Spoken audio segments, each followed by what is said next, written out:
Well, hello and welcome from another Veranda, and my views today on investing in property and not residential property.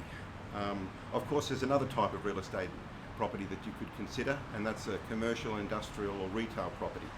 Now you're probably thinking that during COVID that was a disaster as an investment, and look, a lot of landlords did suffer, and obviously a lot of businesses did close and had to cut back on paying rent. But we're starting to see the economy come back, and we're starting to see more people looking for commercial properties. So now might be a good time to invest. So when you're considering a commercial property, it has a lot of differences to residential, and I thought I'd just cover those with you today. Firstly, commercial properties tend to provide a higher yield or a higher return on investment. Today you're lucky to get maybe 2 to 3% return on a residential investment. With a commercial you might get up to 4, 5, 6% return. Leases for commercial properties are normally longer. They're normally between 3 to 5 years with options to extend, while with residential they can be a maximum of 12 months.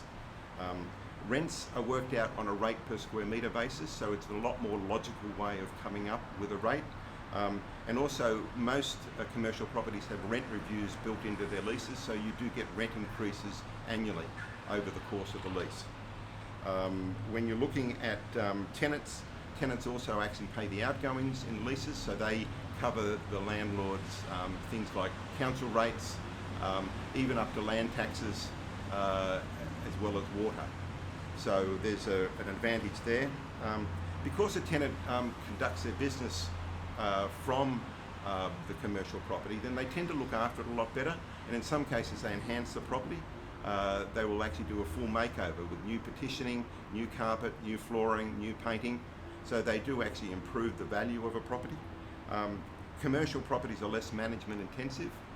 You don't often get a commercial tenant ringing up because there's a leaky tap. They tend to fix it themselves.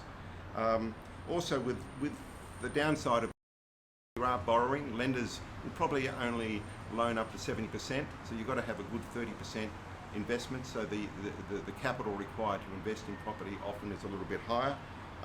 Interest rates for loans on commercial properties are often higher as well, a couple of percentage points above. When vacancies occur, as we've seen with COVID, obviously sometimes it does take a while to find a good tenant as well. In terms of the cycle around commercial property, a little bit different to residential. It does tend to follow the economy, and that's why I'm saying at the moment, as the economy is bouncing back, it might be a good time to look at commercial investment.